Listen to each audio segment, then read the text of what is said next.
Al-Imam al-Hafidh Ibn Hajar al-Asqalani rahimahullahu ta'ala, siku moja alikuwa akitembea katika mitaa ya Misri, kutahamaki anakutana na faqirun nasrani, anakutana na fukara wa kinasara.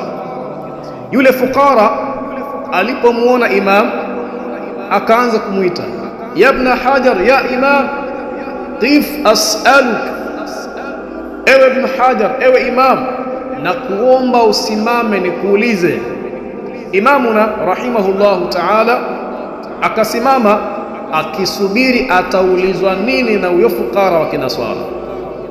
Yule fukara akamsogelea imam akaanza kumwambia, sami'tu rasulakum yaqul ad-dunya jannatul kafir wa sijnul mu'min, nimemsikia mtume wenu akisema ya kwamba dunia ni pepo ya kafiri na ni jela au gereza la mu'min.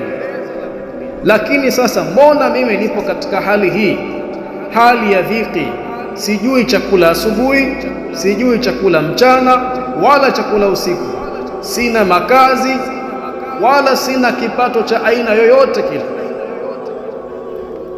Wa hunaka unasun min almu'minin a'rifuhum wa humul aghniya, na huko kuna watu ambao ni katika waumini na mimi ninawatambua, na hao watu ni matajiri. Hebu nieleze nini maana ya maneno haya ya mtume wenu?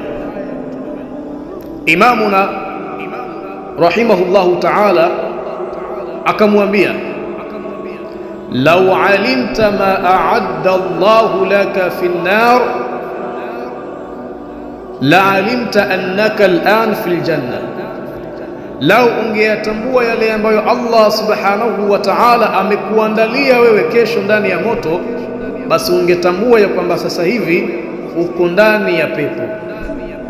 Walau alimta ma a'adda Allahu li fil janna, na lau kama ungeyatambua yale ambayo Allah ameniandalia mimi ndani ya pepo, la alimta annani al'an fi sijni walau malaktu dunya bihadhafiriha, ungetambua ya kwamba mimi hivi sasa niko ndani ya jela, hata kama ningemiliki dunia yote na vyote vilivyomo ndani yake. Hilo ndiyo jibu la imamuna kwa huyo fukara wa kinaswara. Kisa hichi kimebeba ilmu kwanza, kimebeba ilmu. Ikiwa itatokea mtu ataulizwa swali kama hili na naswara au yahudi, akimjibu kwa jawabu hili la imam, atakuwa amempa jawabu kafiyatun shafia, jawabu lenye kutosheleza na lenye kuweka wazi kila kitu. Lakini pia ndani ya kisa hichi kuna mazingatio kwa yule muumini ambaye maisha yake ni ya dhiki, anatafuta kikubwa anapata kidogo, kila siku matatizo, majanga, basi atambue kwamba Allahu subhanahu wa ta'ala fungu alilomgawia hapa duniani ni dogo mno ukilinganisha na lile ambalo amemwandalia wapi? Kesho peponi. Kwa hiyo ufukara wake usiwe ni sababu ya yeye kuacha maamrisho ya Allah na kumuasi Allah subhanahu wa ta'ala.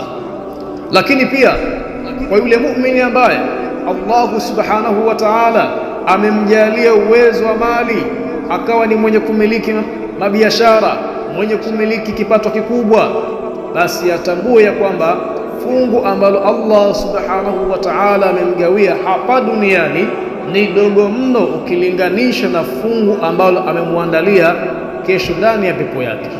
Hivyo pia naye mali yake, utajiri wake usiwe ni sababu ya kuacha maamrisho ya Allah na kumuasi Allah subhanahu wa ta'ala, bali iwe ni sababu ya kumpa msaada yeye kupitia hichi kidogo aende kupata lile kubwa ambalo Allah subhanahu wa ta'ala amemwandalia kesho ndani ya pepo yake.